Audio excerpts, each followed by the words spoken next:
राधा स्वामी, राधा स्वामी दयाल की दया, राधा स्वामी सहाय, राधा स्वामी। प्यारी साध संगत जियो, काफ़ी दिन के बाद पुरानी पद्धति के अनुसार हमें ये सत्संग आयोजन का अवसर प्राप्त हुआ। पिछले 2 साल से बड़ी कठिन परिस्थितियों से गुजरे, सब प्रकार की परेशानियां सहन की, चिंताओं के साथ साथ काफ़ी हमारे बहन भाइयों को दूसरे दुख भी उठाने पड़े, लेकिन खुशी की बात यह है कि सत्संगियों ने जो सत्संगियों का नियम होता है उसको पूर्ण रूप से निभाया। जिन जिन को जैसी जैसे हिदायतें दी गई उन सब का पालन किया, और उनका पालन करने का परिणाम ये है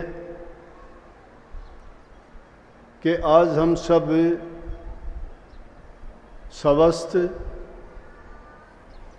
और खुश और खुशहाल हैं। जिन लोगों ने नियमों का पालन नहीं किया उनको कष्ट भी उठाने पड़े, काफ़ी लोगों को जिंदगी से हाथ भी धोना पड़ा, लेकिन जिन्होंने नियम को माना उन्होंने एक अच्छी आदत को भी अपने जीवन में अपना लिया। जिस बात का हम जोर दे के आपको समझाते और कहते हैं कि अभ्यास करो, अभ्यास सिर्फ नाम का अभ्यास करने की बात नहीं, अभ्यास सिर्फ ध्यान करने की अकेली बात नहीं है। अभ्यास किसी भी चीज़ में निपुणता प्राप्त करने के लिए अभ्यास ज़रूरी है। और इस वक्त में जो धैर्य रख के और धैर्य का हमने जो अभ्यास किया उसका लाभ और परिणाम हमारी आंखों के सामने है। मुख्य बात यही है कि जब हम किसी भी काम को करने की आदत डालते हैं और पूरे तवज्जो और ध्यान के साथ उस काम को करते हैं तो हमें उसकी निपुणता भी प्राप्त हो जाती है और उसका पूर्ण लाभ भी मिलता है। तो खुशी की बात है कि फिर से उन सब परेशानियों को झेलते हुए और उनसे बाहर निकल के हम वही अपने पुराने पद्धति के अनुसार मिल बैठ के ये सत्संग कार्यक्रम करने के योग्य हुए। धैर्य में बहुत गुण हैं, जल्दबाजी में बहुत दुख है। धैर्य रखने से हमें सोचने का समय मिलता है, धैर्य रखने से हमें ये फैसला करने में बहुत कुछ उनकी गुण और दोषों का पता लग जाता है। लेकिन अगर जल्दबाजी में कोई फैसला लेके कोई भी काम करते हैं तो उसमें बहुधा गुंजाइश यही रहती है कि कई बार हमें नुकसान उठाना पड़ता है। परंतु ये चीज़ सभी धीरे धीरे करनी चाहिए और समय पर उनको आजमाना भी चाहिए। तुलसीदास जी ने रामायण में लिखा है, धीरज धर्म मित्र अरु नारी, आपत्काल परखिए चारी। धीरज को, धर्म को, मित्र को और स्त्री को आपत्तकाल में परखने का समय मिलता है। धीरज जब देखो जब इंसान पर विपत्ति आती है। विपत्ति की बात यूं तो हम देखा होगा, अपने पक्षियों को भी पकड़ के हम उनको अपनी बोली सिखा देते हैं। कई बार देखते हैं कि कई लोग तोता पाल लेते हैं, पिंजरे में रखते हैं उसको राम राम बोलना, कोई और चीज़ें। मैंने कई ऐसे तोते देखे वो काफ़ी चीज़ें बोलते हैं। और एक बार तो ऐसा मौका मिला कि एक बड़ा तोता था रंगीन सा, और मैं एक सड़क से गुजर रहा था तो वो तोता बड़ा ज़ोर ज़ोर से ऐसे बोल रहा जैसे कोई आदमी है। और मैंने जब इधर उधर देखा तो कुछ दिखाई नहीं दिया, लेकिन वो फिर बोला तो मैंने बड़े गौर से देखा तो एक मकान के आगे वो पेड़ों की ओट में बैठा हुआ था कुर्सी पर, और वहाँ बैठा हुआ बोल रहा, पालतू था। तो वो भी उस बोली को सीख जाता है।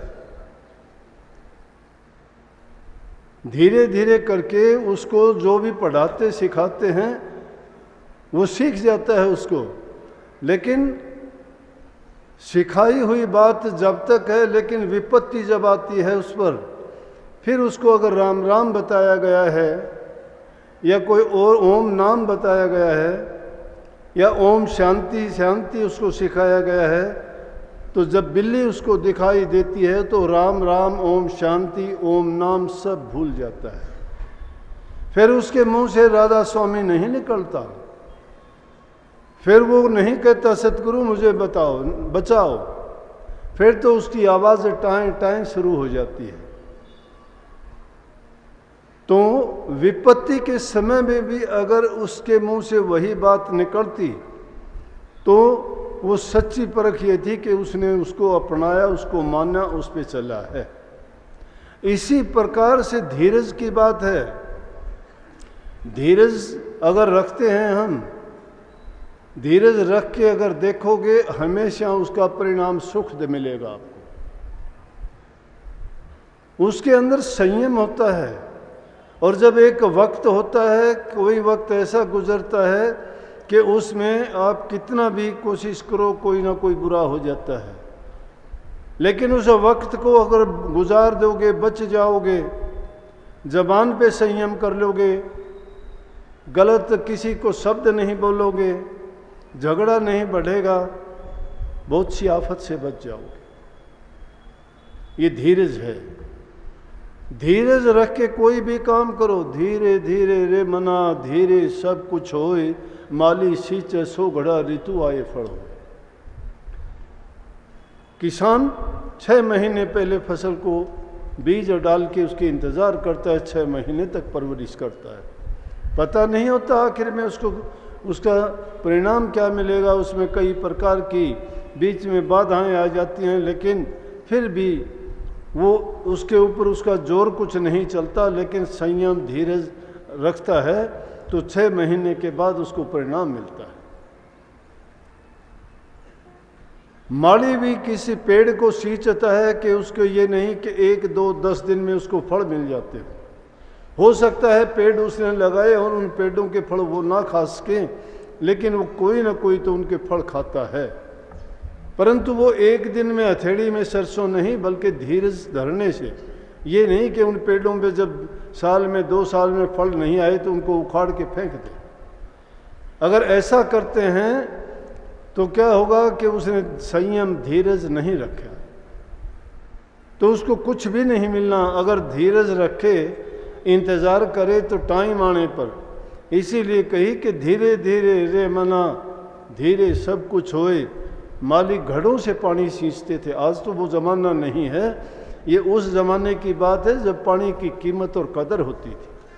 पानी जब पीने को भी नहीं मिलता था, नहाना धोना तो दूर की बात, उस पानी के लिए प्याऊ लगवाना, पक्षियों के लिए पानी रखा करते थे, प्याऊ लगवाते थे, धर्मशालाएं बनवाते थे और पानी का भी एक बहुत बड़ा पुण्य मानते थे कि अगर किसी के लिए कोई पानी पीने का इंतज़ाम करता है वो बड़ा पुण्य का काम करता है। और उस वक्त में घड़ों से कोई पानी सींच के किसी पेड़ को लगा के उससे फल प्राप्त करता था तो उसमें बड़ी धैर्य उसको रखना पड़ता था। इसलिए कही कि जब धीरज रखते हैं तो उसका परिणाम सही मिलेगा। अवल तो बनी बनाई बन रही और बनन की ना तुलसी धोखा मत धरो मगन रहो मन में।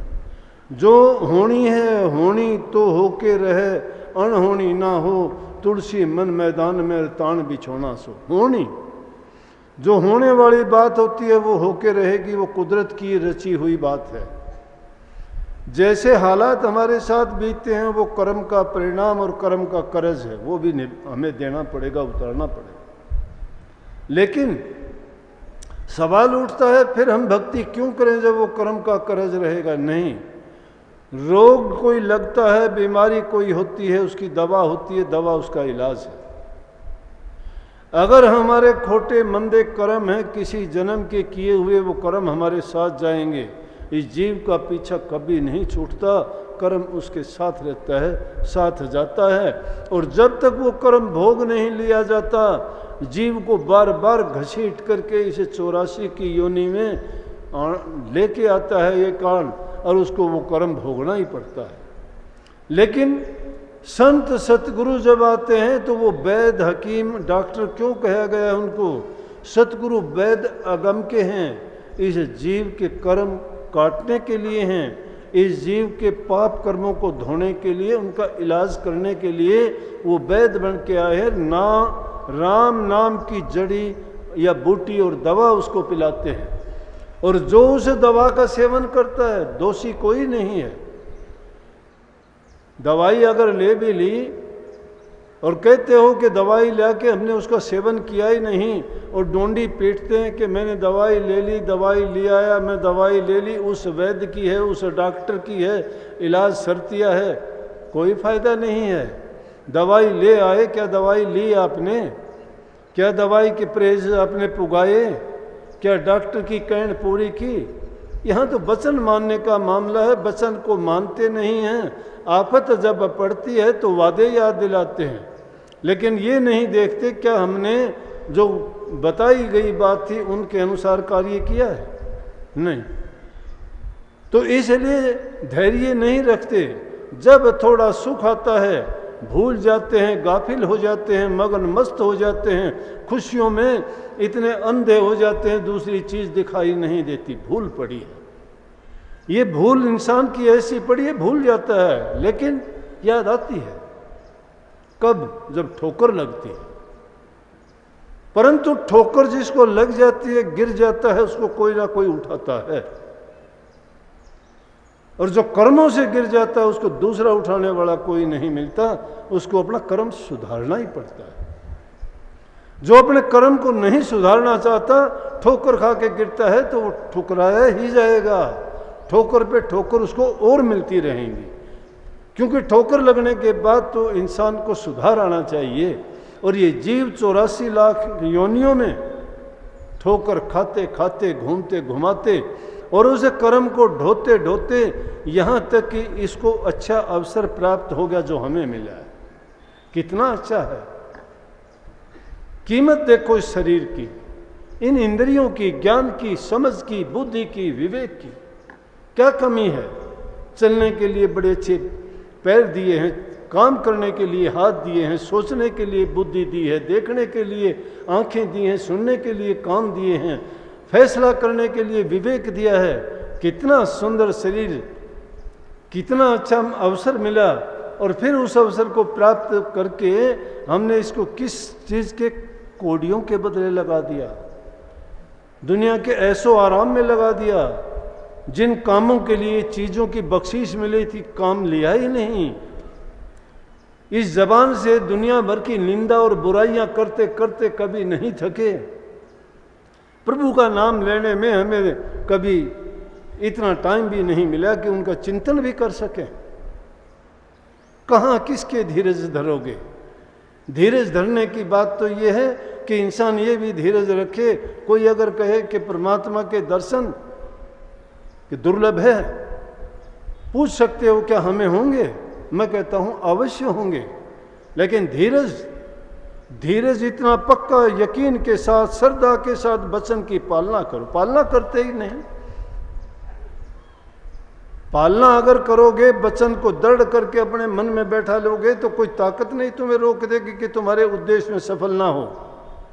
आजमा के देख लेना, लेकिन अपने आप पर संयम करके देखना, धैर्य रख के देखना।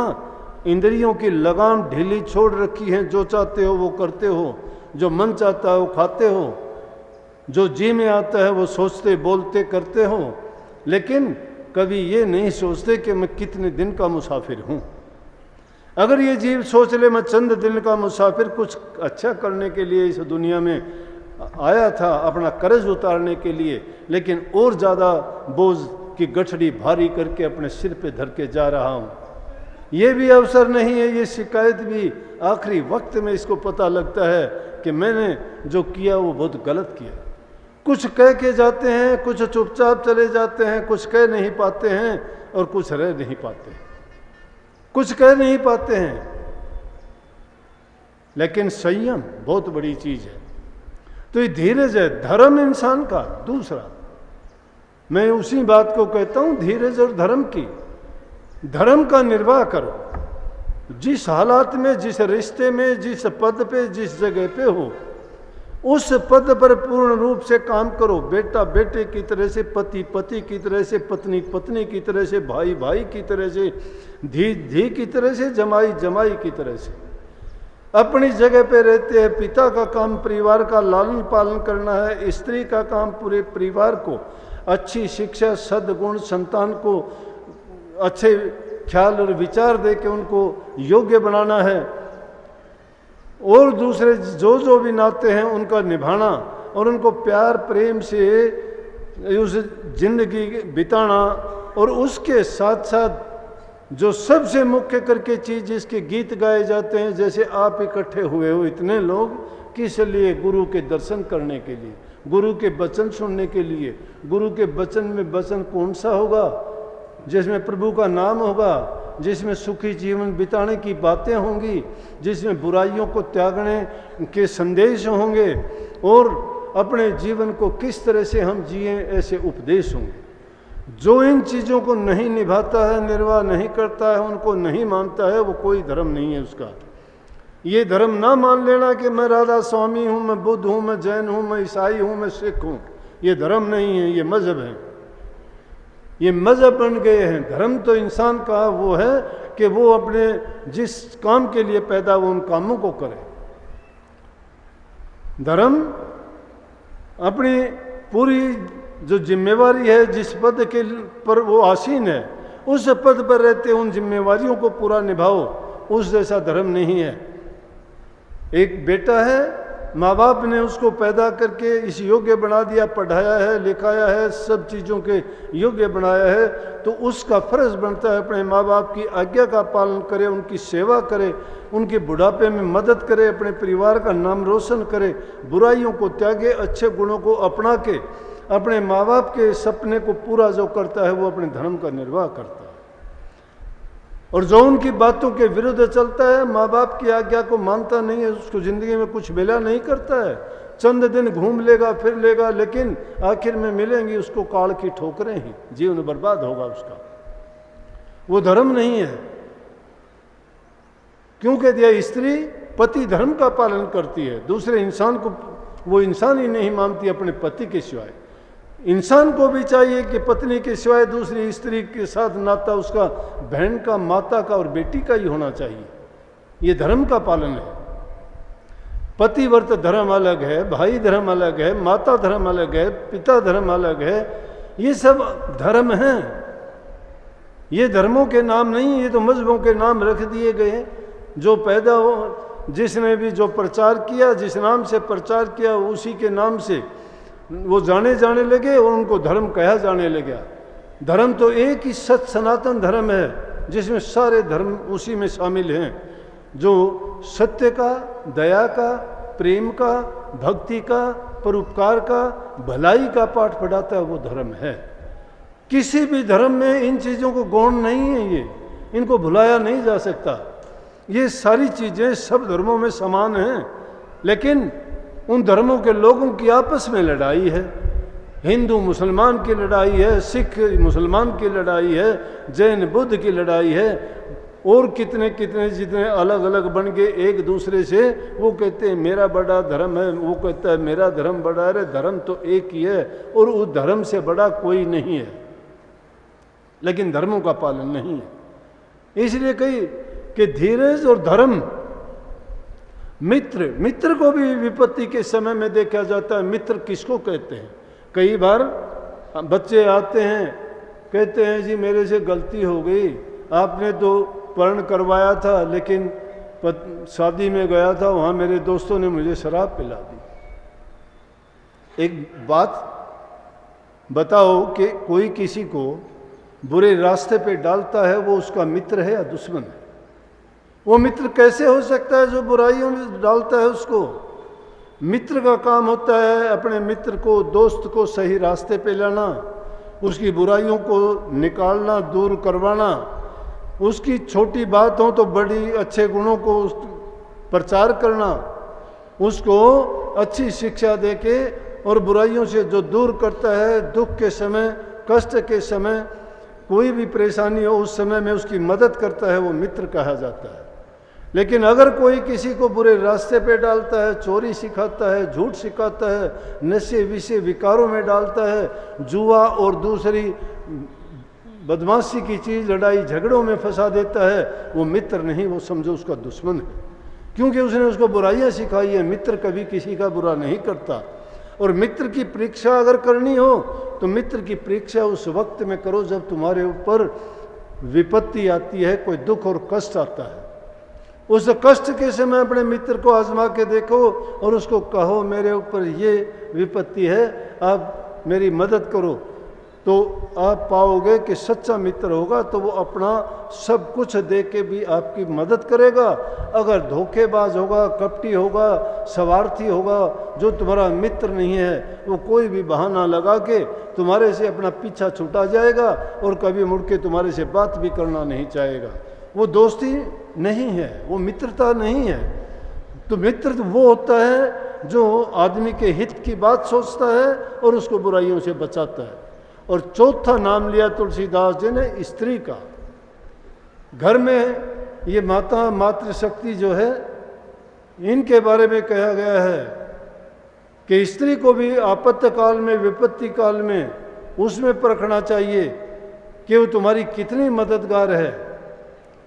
और उस वक्त में अगर वो तुम्हारी मदद करती है, तुम्हारे लिए ढाल बन के खड़ी हो जाती है, तुम्हारे दुख को अपना दुख समझती है और उसको अपना कुछ भी जाए फिर भी तुम्हारी मदद करने के लिए तत्पर रहती है, वो समझो कि तुम्हारी सही मायने में स्त्री है, पतिव्रता स्त्री है। और ऐसी स्त्री जिसको मिल जाती है, समझो उसका जीवन संवर जाता है, उसका घर स्वर्ग के समान हो जाता है।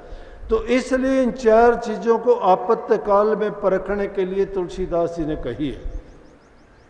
आप सब पर भी ऐसा ही विपत्ति काल का समय गुजरा था और हमने भी समय समय पर आपको हिदायतें दी थी। कहा था कि कोई चिंता करने की ज़रूरत नहीं है, घबराना नहीं है। जो उन लोगों को तो ज़्यादा भय होगा जो तम्बाकू पीते हैं, शराब पीते हैं, नशा करते हैं, मांस मिट्टी खाते हैं। अरे हमारे आचार विचार अच्छे हैं, जीवन हमारा पवित्र है, 2 घड़ी मालिक का नाम हम जपते हैं, बुराइयों से बचते हैं, किसी को कष्ट हम देना नहीं चाहते, पवित्र हम अंदर से भी हैं, बाहर से भी हैं, हमारा जीवन, हमारी रहनी सहनी गहनी सब हमारी पवित्र और अच्छी है, तो हमारा रोग क्या कर लेगा। पुलिस तो उसको पकड़ने के लिए आती है जो कसूरवार है। ये उस काल महाराज की छोड़ी हुई बीमारी थी जो इंसानियत को उसकी औकात दिखाने के लिए पूरी दुनिया में एकदम आई कि इंसान ने बड़ी बड़ी खोजें कर ली, बड़े बड़ी इन्हें डींगे मारनी शुरू कर दी, प्रकृति के साथ में बड़ी छेड़छाड़ कर ली। तो प्रकृति ने थोड़ा सा अपना ये रूप दिखाया था कि तू ये ना सोच लेना कि तू सब कुछ हो गया है, तुझे मैं अगर चाहूँ तो मिनटों में तहस नहस कर सकती हूँ और तेरी औकात कुछ भी नहीं है। लेकिन इंसान क्या है, इंसान के भूल की बीमारी है। भूल इतनी जल्दी पड़ती है कि अब वो वक्त गया, सब के सब देखो किसी के मास्क नहीं है, कोई दूरी बना के नहीं रखता है, कोई नियमों का पालन नहीं करता है, गई दूर गई भला। लेकिन बुराई को कभी नहीं सोचना चाहिए गई, वो बुराई जिंदा है, उसके लिए परहेज हमेशा के लिए इंसान को सतर्क रहना चाहिए, तो उन बुराइयों से बच सकते हो। जब इंसान मानसिक रूप से स्वस्थ है, शारीरिक रूप से स्वस्थ है, तभी वो कुछ करने के योग्य होता है। हर प्रकार से जब इंसान ठीक होता है और उस वक्त में हर प्रकार से जब संपन्न हो, धन से संपन्न हो, शरीर स्वास्थ्य उसका तंदुरुस्त हो, रोग बीमारियों से वो बचा हुआ हो, और फिर अगर वो मालिक की भक्ति करता है तो उसके समान कोई नहीं, उसकी भक्ति सच्ची है। लेकिन जब इंसान के ऊपर दुख पड़ता है तब तो मालिक को याद करता है, और जब दुख नहीं होता, आराम से उसको 2 रोटी मिलती हैं, जीवन उसका ठीक गुजरता है, शरीर तंदुरुस्त है, तो वो सोचता है नहीं अपने समान, वो सोचता है कि दुनिया में मैं ही हूँ। लेकिन मालिक उसको उसकी औकात दिखाते हुए देर नहीं लगती। मौत से और डर के रहना चाहिए, कभी इंसान को ये गफलत नहीं करनी चाहिए कि मैं जो कुछ हूँ वो मेरे से बड़ा कुछ नहीं है। अहंकार कभी भी नहीं करना चाहिए, हमेशा उस मालिक का गुणगान करके उसको याद करना चाहिए कि मालिक ये खुशी, ये अवसर, ये टाइम, ये जो भी कुछ आज मेरे पास है, ये सब आपका बख्शा हुआ है। और आपसे दुआ है कि कृपा आप इसी प्रकार से मेरे जीवन को सुखी रखें, और इसके साथ साथ उन बुराइयों के ऊपर दृष्टि डालते रहें कि मेरे अंदर कोई बुराई ना पनप जाए, किसी प्रकार का अहंकार ना आ जाए, मेरे कारण किसी जीव को कोई तकलीफ और दुख ना हो, क्योंकि अगर हम ऐसा करते हैं तो उसका कर्ज हमारे सिर पर चढ़ता है। गुरु हमें यही तो अच्छी बातें बताता है, उन बातों को जो अपना लेते हैं उसका जीवन सफल हो जाता है, जो नहीं मानता, नहीं समझता और कह देता है इन बातों का तो हमें पता ही है, हाँ इससे भी ज़्यादा पता होगा आपको, मानता हूँ इससे भी ज़्यादा पता होगा आपको, इन बातों का बहुत कुछ जानते हो, लेकिन उनमें से करते कितने हो और इनको मानते कितने हो। जो मानते और करते नहीं हो तो तुम्हें कुछ भी पता नहीं है। मैं तो छोटी छोटी बातों से सीख अब भी ले लेता हूँ। सुबह घूमने जाता हूँ, एक आदमी जमींदार सा कहने लगा, कोई बात थी, बात चली तो उसने बड़ी सुंदर बात कही। वो कहने लगा जी एक गिद्दड़ था, उसके 2 बच्चे थे, छोटे बच्चे थे। वो गिद्दड़ जब इधर उधर उनके लिए कुछ खाने के लिए लेने के लिए गया तो उनको कह के गया कि तुम इस गुफा से बाहर मत निकलना, अगर तुम बाहर निकलोगे तो तुम्हें दूसरे जो जानवर हो मार के खा जाएंगे, पकड़ लेंगे, इसके अंदर ही रहना। बूढ़े बुजुर्ग का, गुरु का कहन ही सबसे बड़ा मंत्र है, और जो उसकी आज्ञा का पालन कर लेता है वो बच जाता है, और जो अनसुनी करके बेपरवाह हो जाता है और आम बात मान के छोड़ देता है तो समझो फिर बाद में याद आती हो, गुरु ने मुझे ये बताई थी, मेरे पिताजी ने मुझको ये कहा था, उस वक्त में ये बात हुई थी, फिर वो याद आती है। वक्त गुजरने के बाद में उन बातों को याद करते रहो भाई, फिर क्या फ़ायदा होगा उस बात का। तो उसने कहा उन बच्चों को कह के, और वो तो जंगल में चली गई उनकी माँ, और पीछे से क्या किया कि 2 बच्चे थे, उनमें 2 में से एक तो उसमें गुफा में रहा, लेकिन एक ने सोचा मैं बाहर निकल के देखूं। वो कहने लगे अरे माँ कह के गई थी बाहर नहीं निकलना। बोला क्या लगता है मैं अभी थोड़ी देर में ज़्यादा दूर नहीं जाऊंगा, अंदर आ जाऊंगा। लेकिन साथ में ही वहाँ एक भेड़िया था। जब उस गिद्दड़ ने के बच्चे ने जो ही अपना मुंह निकाला, उसने उसके दोनों कान पकड़ लिए। कान पकड़ते ही बच्चे ने अंदर जोर लगाया, कच्चे कान थे, वो दोनों कान उसके निकल गए। उसकी माँ जब आई तो जिसके कान निकल गए वो तो नहीं बोला, लेकिन दूसरा कहने लगा माँ इसके दोनों कान गए। बोला देख इसके कान गए। बोले कि कान कहाँ थे इसके? बोला माँ थे, देख मेरे कान रहे, ऐसे कान इसके भी थे, भाई के भी, लेकिन इसके कान गए। बोला कि इसके कान नहीं थे, बोला थे कान, मैंने देखे, रोजाना आप भी देखती थी, ये मेरे रहे ऐसे इसके भी थे। बोले अरे बेवकूफ़, कान होते तो इसके जाते ही नहीं। कहने का मतलब उन कानों से बात तो नहीं सुनी, तूने सुनी थी, तेरे बच गए कान। तो ये कान किस काम के लिए? कान सुनने के लिए हैं। जब इन कानों से हम सुनने का काम ही नहीं किया, इसी प्रकार से जब हम किसी वचन को सुनते ही नहीं हैं तो उस वचन का सुनने में, याद करने में, कहने में क्या फ़ायदा है? बातें चाहे रोचक हैं, लेकिन ये मत भूलो, ये रोचक बातें ही हमें अच्छाई की ओर लेके जाती हैं, ये हमें सीख देती हैं। और जब वक्त गुजरता है, कोई घटना जब होती है, तो यही बातें सत्य होकर जब हमारे सामने आती हैं तब हमें पता लगता है। इसलिए ये चीज़ें तो वो ज़रूरी हैं जिनकी हमें सबसे पहले ज़रूरत पड़ती है। जिनके मन में शांति नहीं है, घरों में शांति नहीं है, इंसान का चरित्र अच्छा नहीं है, उसमें सद्गुण नहीं है, वो निंदा चुगली बुराइयों में पड़ा हुआ है, अपनी चिंता कम करते हैं, हम तो दूसरों की चिंता ज़्यादा करते हैं। अरे दूसरों का चिंता हमारे क्या काम आएगी?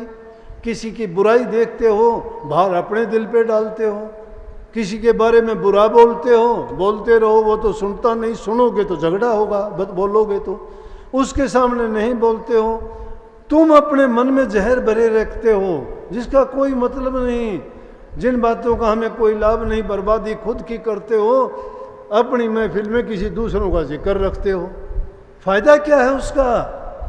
उसका जिक्र रखो ना, जिससे तुम्हारे सारे पाप कर्म कट जाएं, जन्म जन्म के तुम्हारे सभी पाप धुल जाएं, तुम्हारा मन, आत्मा और शरीर जिससे पवित्र हो जाएं, जिससे तुम्हारे जन्म मरण के सारे बंधन छूट जाएं, और वो सारी दुनिया का कर्ता मालिक है, उस मालिक को याद किया करो। जैसे जिसको याद करोगे उसी के गुण आप में आते चले जाएंगे।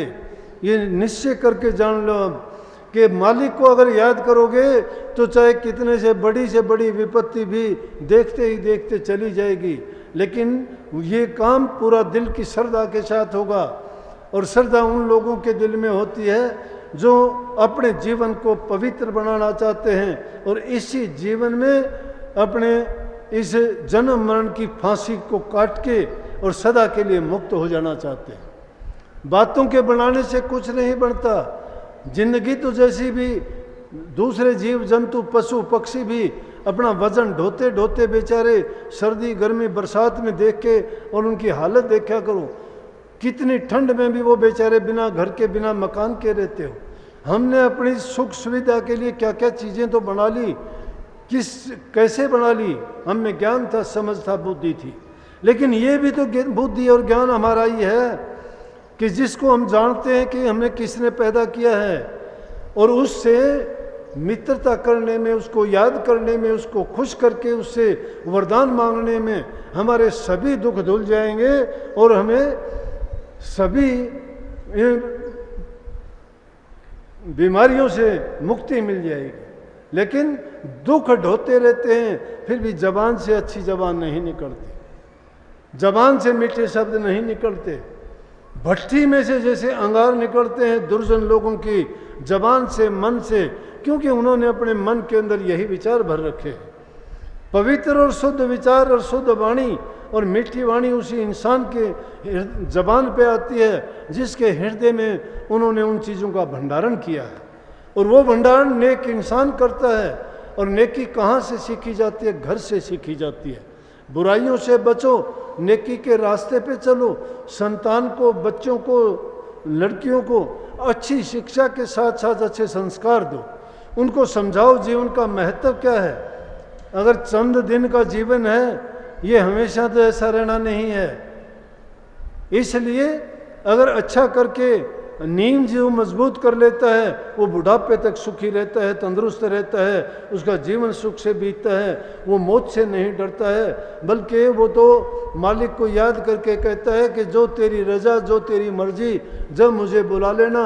लेकिन इस दुनिया में, इस दुख के घर में, इस जन्म मरण के जो चक्र हैं, इससे मुझे बचाओ और इससे मुझे निकालो। और उससे निकलने का रास्ता एक ही है, वो संत सतगुरु आपको बिना किसी भेदभाव के बिना किसी कीमत के, जिसका कोई तोल नहीं, कोई मोल नहीं, कोई गिनती नहीं, और आपको शीत मीत में वो चीज़ें बख्शते हैं जिसका इतना दुर्लभ मूल्य है कि कोई चुका नहीं सकता, जिसका मूल्य कोई चुका नहीं सकता, और वो हमें सहज में जब मिल गई हम उसका महत्व समझते और जानते ही नहीं। लेकिन जिन्होंने जाना समझा, उन्होंने अपने जीवन को जीते जी सुखी भोगा और जाने के बाद दुनिया से वो सदा के लिए मुक्त होके गए। इसलिए अच्छे कर्म बढ़िया बातें हैं, सुखी जीवन जीने का तरीका है, लेकिन उनसे ज़रूरी ये है कि जो हमें नाम मिला है उस नाम का सुमरण करना, चिंतन करना, भजन करना, वो भी पूरी श्रद्धा और विश्वास के साथ में। जब श्रद्धा और विश्वास हमारा पक्का नहीं है, कोई काम नहीं करेगा, ना कोई नाम, ना कोई मंत्र, कोई आपके काम नहीं करेगा। काम करेगा तुम्हारा विश्वास। अब काफ़ी लोग आते हैं, आके कहते हैं जी मैं बहुत तकलीफ़ है, मुझे तकलीफ़ है, मुझे मैं तकलीफ़ की, अब क्या कहूँ। सत्संग सुनते वक्त क्या कान बंद रखते हो? तकलीफ़ के लिए दवाई आप सबको बता रखी है।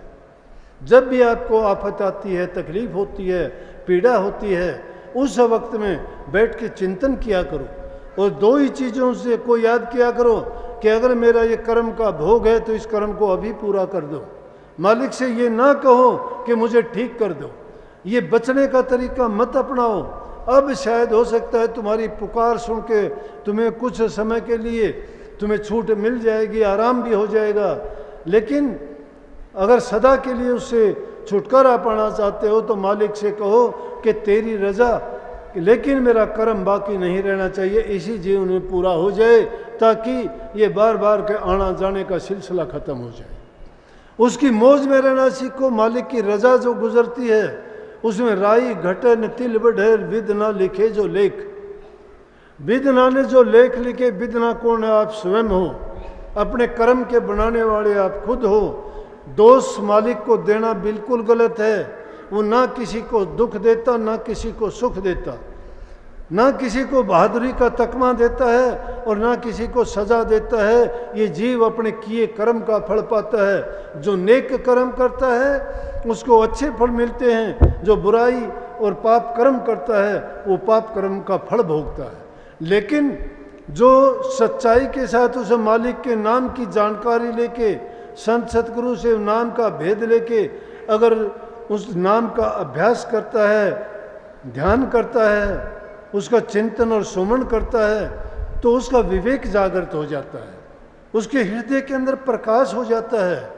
जब प्रकाश हो जाता है तो अंधेरा गायब हो जाता है, अज्ञान चला जाता है। ये पाप कर्म, उल्टे सीधे कर्म इंसान अज्ञान के वश करता है। जब ज्ञान हो गया तो उसको समझ आ गई कि ऐसा कर्म मैं नहीं करूँगा। जब हृदय के अंदर उस नाम ने प्रकाश कर दिया, वो ज्योति जब प्रज्वलित हो गई है तो सब पाप कर्म नाश हो गए हैं। हमें पता लग चुका है कि ये सवार अज्ञान के बस हम अपना ये दुख सुख भोगते हैं।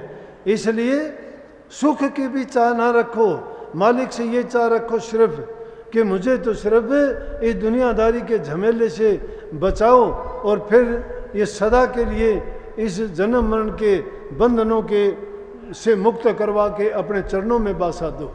जो याचना करोगे, प्रार्थना करोगे, नाम तो कुछ कितना बड़ा होगा। नाम कोई मंत्र नहीं है।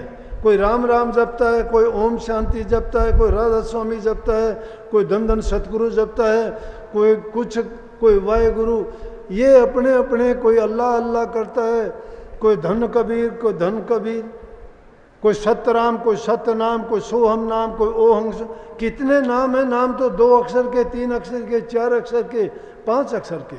लेकिन उससे पहले कर्म शुद्ध होना चाहिए, हृदय पवित्र होना चाहिए। बिना हृदय की पवित्रता के वो नाम कुछ भी माने नहीं रखते। हाथ में जिस लाल को कोई भूनने वाला, कोई जोरी नहीं है उसकी कीमत देने वाला, तुम हाथ में लिए फिरते रहो, ना वो तुम्हारे खाने के काम आएगा, ना कोई ज़रूरत की चीज़ें दे पाएगा। लेकिन जब कोई जोरी मिलेगा और उसकी कीमत तुम्हें पूरी दे देगा तो उसके सारे सौदे आपके सट जाएंगे। सब कुछ जो चाहोगे वही खरीद लोगे। वो नाम रूपी ऐसा हीरा है जिसको भुनाने के लिए तुम्हें अपने मन के अंदर उसका चिंतन करना पड़ेगा। सब ओर से अपना ध्यान हटा के उस मालिक की ओर अपना ध्यान जब जोड़ोगे, एक तब हो जाओगे, दूसरी चीज़ की कोई याद ही नहीं रहेगी। लेकिन हम तो क्या करते हैं कि अव्वल तो समय मिलता ही नहीं है। अगर कुछ समय मिल भी जाता है, बैठ भी जाते हैं, झूठ साच के लिए कहते हैं कि चलो हाजिरी लगा लें, गुरु ने कही थी कि दोनों टाइम अभ्यास करना, उसको एक मजबूरी मानते हैं, उसको एक मजबूरी मानते हैं, या उसको एक कर्तव्य मानते हैं, या उसको एक फर्ज मानते हैं, उसको ज़रूरत नहीं मानते। उसको ज़रूरत क्यों नहीं मानते आप? वो ज़रूरी है, वो हमारी ज़रूरत है। जिस चीज़ की ज़रूरत होती है उसके लिए मजबूरी किस बात की? हम मजबूरी दिखाते हैं कि चलो गुरु ने कहा था, गुरु की क्या काम आएगा? वो काम हमारे जब आना है तो गुरु का नाम बीच में किस गुरु का तो एहसान मानो। तरवर सरवर संत जन चौथे बरसे में परमार्थ के कारण ये चारों धारें दे। तरवर फल नहीं खाते हर सरवर पिए न पानी। तरवर फल खाता है क्या पेड़ अपने? सरवर अपना पानी पीता है क्या कभी? संत जन भी इसी प्रकार से परमार्थ के लिए, दूसरों के उपकार के लिए अपनी परवाह किए बिना दूसरों को खुशी देते हैं, आनंद देते हैं, उनको जीवन संभालने के लिए अपनी परवाह नहीं करते और अपनी मेहनत के द्वारा उनको चाहते हैं कि दुनिया के ये जितने भी प्राणी हैं जो दुखी हैं उन सब को शांति मिले, वो सुखी रहें और उस मालिक की याद में अपना समय गुजारें और इस काल देश से वो सदा के लिए बच के जाएं, इन बुराइयों से बचें, पाप कर्मों से बचें, जो अधर्म और ये पाप कर्म जो दुनिया में फैला हुआ है उससे बचें। लेकिन पाप की तरफ तो दौड़े दौड़े जाते हैं और हम जहाँ मालिक की भक्ति, प्रभु की भक्ति की बात सिखाई जाती हैं उस ओर जाते हुए इनके कदम नहीं उठते और उसमें मन भी नहीं लगा पाते हैं। आप चाहोगे क्योंकि ये रचना रचने वाले ने ही ऐसा खेल रचा है, वो प्रभु के नाम की ओर तो रूखा सूखा मन तुम्हारा लगेगा, दुनियादारी की चीज़ें आपको अच्छी लगेंगी क्योंकि वो इंद्रियों के भोग हैं। इंद्रियों के भोग में हमेशा सोग है और सोग में रोग है। जो भी इंद्रियों के भोग कोई भी करके देख लो, किसी भी इंद्री से कोई भी स्वाद आनंद जो लेते हो उससे तुम्हें रोग लगेगा, रोग के बाद में सोग होगा, रोते रोते जिंदगी गुजर जाएगी। लेकिन प्रभु के नाम में शांति है, उसमें खुशी है, उसमें आनंद है। उसके फूल देरी से खिलते हैं लेकिन उसकी खुशबू जब मिलती है तो वो सब यादों को भुला देती है, दुनिया के रस वहाँ फीके लगते हैं। इसलिए सब चीज़ों को छोड़ के, ये नहीं काम दुनियादारी के करते रहो, काम कोई बाधा नहीं है, काम कोई बाधा नहीं है, गरीबी कोई बाधा नहीं है, जाति की कोई बाधा नहीं है, कोई धर्म की बाधा नहीं है। मालिक को जपने के लिए सब दरवाजे खुले हुए हैं, किसी आडंबर करने की ज़रूरत नहीं है, को ना नहाने की ज़रूरत, ना तिलक लगाने की ज़रूरत, ना माला पहनने की ज़रूरत है, ना और कुछ इस प्रकार के पाखंड करने की ज़रूरत है। उस मालिक का नाम तो हर जगह पवित्र है। जहाँ भी जिस हालात में उसको याद करोगे, सच्चे दिल से पुकार करोगे, वो उसी हालत में आपको संभाल लेंगे। उसमें किसी प्रकार की इन बनावटी बातों की कहीं ज़रूरत नहीं है। ये तो बनावटी दिखावटी इस लोक की बातें हैं जिनको करने के बाद में हमें मान बढ़ाई मिल जाती है। लोग ये कहते हैं फलाना आदमी बड़ा धर्मात्मा है, वो बड़े यज्ञ करता है, बड़े पूजा पाठ करता है, मंदिरों में जाता है, वो भंडारे लगाता है, लेकिन क्या वो मन से पवित्र है? क्या उसके विचार शुद्ध हैं? क्या सच्चे मन से परमात्मा के लिए उसको दिल में जगह है? वो याद करता है अपनी मान बढ़ाई के लिए, दुनिया में इज्जत के लिए, अपनी नामवरी के लिए काम करता है कि उसको लोग ये कहें ये दानी है, ये बड़ा परोपकारी है। ये चीज़ें बहुत अच्छी हैं, बुरी नहीं है, बुरी नहीं कहेंगे हम, क्योंकि ये करते हैं, ये करते करते भी इंसान को कभी तो याद आ जाएगी। जैसे धर्मदास, धनी धर्मदास कहते हैं, कबीर साहब के पास में जाने से पहले बहुत धन था, बड़ा अभिमान था उसको धन का, लेकिन जब कबीर साहब की शरण ली तो उसको पता लग गया कि जिस धन का मुझे अभिमान है उस धन को तो कोई पूछता ही नहीं, ये तो रेत मिट्टी और कोडियों जैसी चीज़ है। जो असली धन है राम नाम का धन है। राम नाम जिसने धन पा लिया उसको ना कोई लूट सकता है, ना कोई छीन सकता है, ना कोई चुरा सकता है, और ना ही उसको कोई उसमें किसी प्रकार की दखल दे सकता है। जो उसकी कमाई करेगा वो उसी के लिए होगा। पुत्र करता है पुत्र का होगा, पिता करता है पिता के लिए होगा। अब तुम कहते हो ना बार बार, ये ऐसे गुरुओं ने जो बहाने लगा दिए, या कुछ लोग ये बहाने लगा देते हैं, जी मेरा बेड़ा तो आप कर दोगे, मैंने नाम ले लिया, नाम लेने से कोई पार नहीं तर जाता, ये और बताऊं मैं। कदे कह देते हो कि हमने नाम ले लिया, चाहे तुम्हारा गुरु कितना बड़ा हो, चाहे तुमने कितना बड़ा नाम ले लिया हो, उन बड़ेपन में कुछ नहीं है। नाम की कमाई तुम्हें खुद करनी पड़ेगी। जो नाम ले लेता है और काम उल्टे सीधे करता है, एक बाप की 5 संतान हो और उनमें से 4 अच्छे लड़के हैं और एक लड़का उसी बाप का है, उसका घर वही है, वहीं से उसने शिक्षा ली है, लेकिन वो उल्टे सीधे कर्मों में पड़ जाता है, तो क्या बाप उसको अपनी संपत्ति में से कोई हिस्सा देगा? नहीं देगा। उसको बेदखल कर देगा कि इससे मेरा कोई संबंध नहीं है, कोई लेन देन नहीं करेगा, ये मेरी आज्ञा से बाहर है। इसी प्रकार से जो गुरु से नाम लेके और नाम की कमाई नहीं करता है और कहता है कि गुरु बेड़ा पार करेगा, वो झूठा है, वो पाखंडी है। उल्टे सीधे काम करता है नाम लेके, उसके बाद बचने के लिए कोई गुंजाइश नहीं है। अगर बचना चाहते हो तो गुरु ने जो नाम दिया है सच्चाई के साथ, ईमानदारी के साथ, पूरी श्रद्धा और यकीन के साथ अपने हृदय के अंदर जमाओ उसको, और उस नाम को, उस ज्ञान को तभी प्राप्त करोगे उसमें है जब वो रोशनी प्रकट होगी। वो प्रकट कब होगी? वो नाम के अभ्यास जब करते जाओगे, अभ्यास करते करते करते करते वही अपने आप स्वयं प्रकाशित हो जाएगा। उसमें से ही वो प्रकाश, वो ज्ञान निकलेगा जिसके कारण सारे पाप कर्म, बुरे कर्म, कुबुद्धि, दुर्बुद्धि सब दूर हो जाएगी और मालिक से मिलने का रास्ता साफ हो जाएगा, जिसके कारण जिस बात के लिए इंसान का चोला मिला था वो उद्देश्य हमारा पूरा हो जाएगा। इसलिए अच्छे काम करो, बड़ी अच्छी बात है, दान करो, पुण्य करो, आप इस करने के लायक हो, जरूर करो। हर प्रकार से किसी की मदद करो, तन से मदद करो, मन से करो और धन से करो, क्योंकि आपके पास ये चीज़ें हैं, आप करने के सक्षम हो, करो। ये करते करते ही आपको अच्छा करने की आदत होगी, ये अच्छा करते करते ही आपको मालिक की याद बनी रहेगी, और जब मालिक की याद आएगी तो यूँ समझो कि आप सच्ची भक्ति में ही आपका समय गुजरता है। इसीलिए कही कि लेकिन गुरु की शरण में आओ के मनमुखी जो दान करते हो, मनमुखी जो पुण्य करते हो, मनमुखी जो काम करते हो, वो किसी काम नहीं आएंगे, क्योंकि उनमें गुरु की मौज और रजा नहीं है। गुरु की रजा जिसमें मिल जाए, इसका मतलब है वो और भी ज़्यादा सोने पे सुहागा है।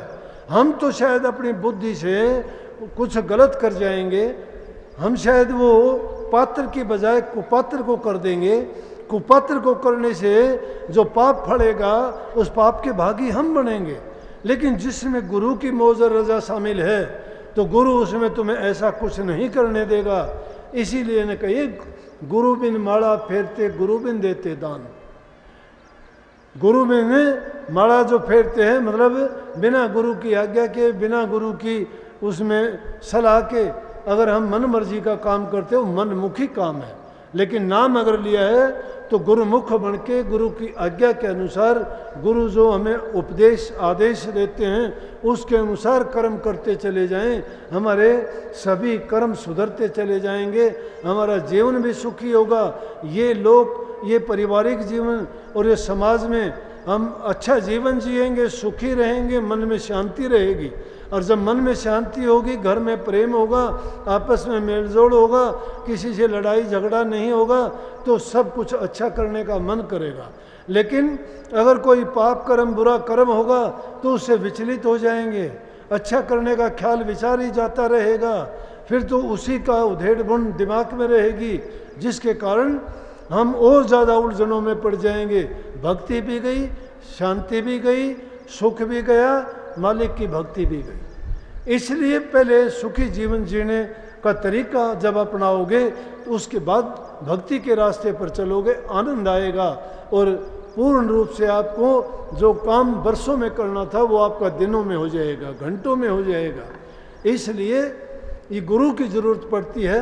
गुरु सुलझा के आपको उलझी हुई गुत्थियों को इस प्रकार से सामने रख देता है, जिसको पाके हमें हर प्रकार से उसकी समझ आ जाती है और जीवन की इस पूरे लीला को समझ जाते हैं और उसका पूरा लाभ हम उठा पाते हैं। इसलिए भाई काफ़ी दिन के बाद, वैसे तो गुरु पूर्णिमा का सत्संग 1 हफ्ते पहले ही आप में से काफ़ी लोगों ने उसका लाभ उठाया होगा, लेकिन इसीलिए रख दिया था कि उसमें काफ़ी नहीं पहुंच पाए थे। अब धीरे धीरे करके समय मिलेगा, सत्संगों का कार्यक्रम करते रहेंगे।